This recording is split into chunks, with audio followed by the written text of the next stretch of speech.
Hello everyone, आज है 7 जनवरी और आज इस वीडियो में हम बात करेंगे सिनकॉम फॉर्मुलेशन के बारे में। 15 रुपए का शेयर है, आज भी 5% की तेजी है और देखा जाए तो फार्मा से जुड़ा हुआ ये शेयर है और ओमिक्रॉन के जो केसेस बढ़ रहे हैं उससे इस कंपनी को कहीं ना कहीं फायदा पहुंचने वाला है। वीडियो में हम डिस्कस करेंगे कि सिनकॉम फॉर्मुलेशन क्या वाकई में खरीदारी करने लायक शेयर है कि नहीं। और अगर आप मेरे चैनल को रेगुलर फॉलो करते हो तो सिनकॉम फॉर्मुलेशन का शेयर अभी 30 दिसंबर को एक हफ्ता हुआ है, जब ये 12.5 रुपए के ऊपर था तब भी मेरी बाइंग की रिकमेंडेशन थी।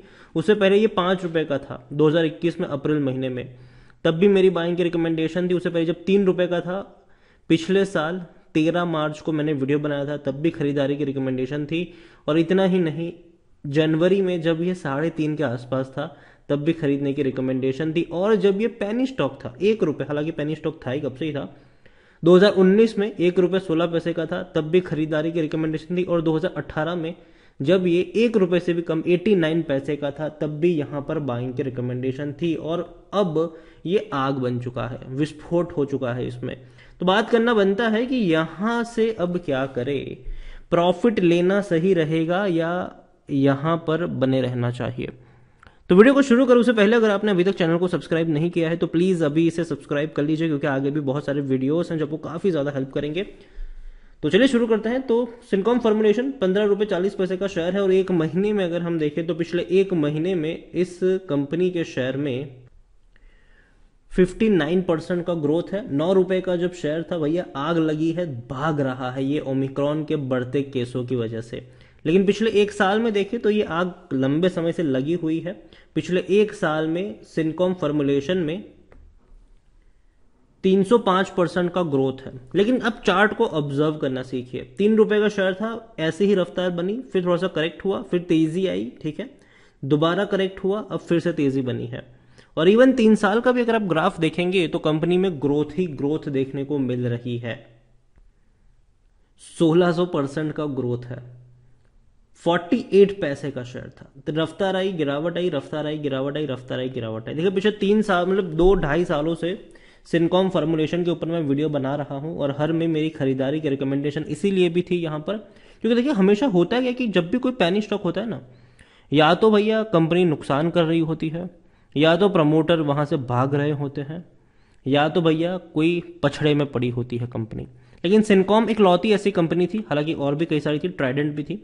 सिनकॉम एक कंपनी ऐसी थी जहां पर प्रॉफिट भी था, कंपनी पैसा भी कमा रही थी, कंपनी के रेवेन्यू भी अच्छे थे, कंपनी में प्रमोटर की होल्डिंग भी अच्छी थी।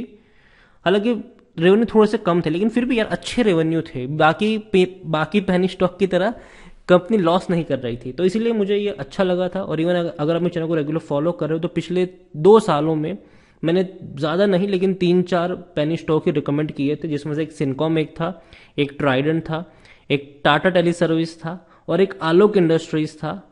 लेकिन जब आलोक इंडस्ट्रीज का शेयर 60 रुपए टच कर गया था कोरोना काल में, तब मैंने कहा था कि भैया बेचो और भाग जाओ यहाँ से, नीचे आएगा तो दोबारा खरीद लेना। तो सिनकॉम के बारे में देखें तो देखो ये भी भागने की कोशिश कर रहा है और मुझे लगता है कि जब तक ओमिक्रॉन का ये पछड़ा चल रहा है तब तक डेफिनेटली जो ट्रेंड है इसका वो पॉजिटिव रह सकता है। रीजन ये है कि कंपनी जो काम करती है, कंपनी के अगर आप काम की बात करें तो कंपनी फॉर्मुलेशन में है। पैकेजिंग मटेरियल देखो, पैकेजिंग मटेरियल मतलब जो मेडिसिन वगैरह बनती है, दवाइयाँ वगैरह बनती है, तो उसको भैया पैक करने के लिए चीजें लगती है, तो वो बनाती है कंपनी। रॉ मटेरियल सर्जिकल वाली भी चीजें बनाती है, सिरिंज हो गए और भी कई सारी प्रोडक्ट यहाँ पर हो गई, मतलब आपको अगर चाहिए तो वो सारी चीजें ये कंपनी बनाती है। सर्जिकल टैब से लेकर सिरिंज से लेकर और भी कैसे ग्लव से लेकर, तो छोटी छोटी चीजें वो ये कंपनी बनाती है। वो बहुत बड़ी बड़ी नहीं, छोटी छोटी चीजें ये कंपनी बनाती है। पैकेजिंग मटेरियल में भी कंपनी कई सारी चीजें बनाती है। और देखिए ओमिक्रॉन की वजह से अभी इनकी बिक्री जो है वो दोबारा बढ़ने वाली है और जितनी इनकी बिक्री ज्यादा बढ़ेगी उतने भैया रॉ मटेरियल्स लगेंगे और जितने रॉ मटेरियल्स लगेंगे तो वहां पर ये कंपनी आती है सामने काम करने के लिए। बॉटल्स वगैरह हो गई, कार्टन्स वगैरह हो गए और भी कई सारी चीजें हैं, और रबर स्टॉपर्स वगैरह हो गई, तो ये सारी चीजें कंपनी बनाती है। उसके अलावा कंपनी अगर हम बात करने जाए तो और भी कई सारी चीजें करती है। न्यूट्रिशियस वाली जो दवाइयाँ होती है वो भी ये कंपनी बनाती है। इनका जो भैया बिजनेस है आप देखेंगे तो वो भी यहाँ पर शामिल है। और कहीं ना कहीं लाइफ केयर की जो चीज़ें होती है ये वो एक कंपनी बनाने का काम करती है और कई सारी इनके खुद की इन हाउस प्रोडक्ट भी है, तो उसके ऊपर भी ध्यान रखना चाहिए। यहाँ पर सिनकॉम के बारे में अगर हम देखें तो स्मॉल कैप शेयर है, ये 1275 करोड़ के आसपास का इसका मार्केट कैप है। वॉल्यूम बीएससी में 55 लाख के आसपास हमें देखने को मिले हैं। और यहाँ पर देखेंगे तो प्रमोटर खरीदारी लगातार कर रहे हैं। 41.18% की होल्डिंग, 44.01%। एफआईज जो थे ही नहीं पहले, अब 0.58% की होल्डिंग लेकर बैठे हैं। म्यूचुअल फंड इंश्योरेंस कंपनी अभी भी हाथ यहाँ पर नहीं डाला है उन्होंने। और सिनकॉम के बारे में अगर हम बात करने जाए तो बेचने की सलाह कोई नहीं दे रहा है, मैं भी नहीं दे रहा हूँ भैया, बेचने की सलाह नहीं है। लेकिन 90% लोग खरीदने की और 10% लोग होल्ड करने की नसीहत आपको दे रहे हैं। दूसरी ओर आप देखिए रेवेन्यू कंपनी के अच्छे हैं, इंक्रीजिंग मोड में है। 160 करोड़ का रेवेन्यू आज 250 करोड़ का है।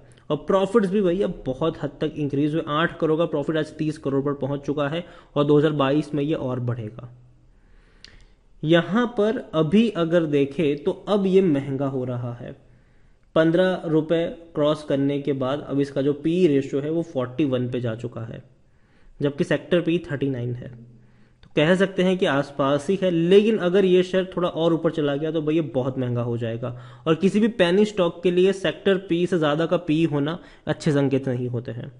और यही वजह है कि खरीदने का सही मौका नहीं है, क्योंकि शेयर ओवरबोर्ड जोन में जा चुका है। और रेड फ्लैग इसीलिए भी क्योंकि शेयर को एएसएम लिस्ट में डाल दिया गया है।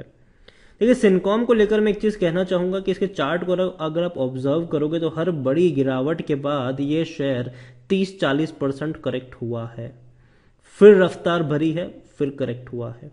तो मेरे हिसाब से अभी तेजी है, थोड़ी और तेजी शायद देखने को मिल सकती है, लेकिन बाद में करेक्ट होगा तो याद रखिए 30-40% तक करेक्ट हो जाएगा ये, मतलब टूटेगा उतना, ठीक है। लेकिन वो टेम्पररी गिरावट होगी जैसे कि पहले भी देखने को मिली थी, और दोबारा दौड़ने के लिए तैयार भी हो जाएगा सिनकॉम फॉर्मुलेशन का शेयर। तो मेरे हिसाब से ये वो शेयर है जहां पर आप अब अगर मुझे बात किया जाए, मतलब अब अगर मुझे फ्रेश खरीदारी करनी है तो मैं थोड़ा हिचकिचाऊंगा। रीज़न यही है कि महंगा हो चुका है अभी के लिए ये। लेकिन अगर ये यहाँ से मुझे 12-13 रुपए के आसपास मिलेगा तो मुझे लगता है कि हाँ एक अट्रैक्टिव लेवल होगा खरीदारी के लिए। तो अभी मेरी खरीदारी की सलाह नहीं है, लेकिन अगर आपने खरीदारी करी है तो बेचने की भी ज़रूरत नहीं है, बने रह सकते हो आप यहाँ पर। और करेक्शन आता है, टूटता है शेयर, तो नीचे के लेवल पर आप एवरेज करके भी चल सकते हो।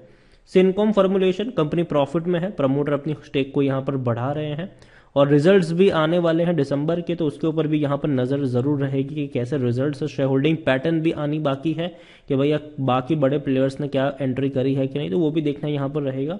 तो अभी के लिए सिनकॉम फॉर्मुलेशन खरीदारी करिए, बने रहिए, लेकिन फ्रेश बाइंग करने की ज़रूरत नहीं है तब तक जब तक यहाँ पे थोड़ा सा करेक्शन नहीं आ जाता।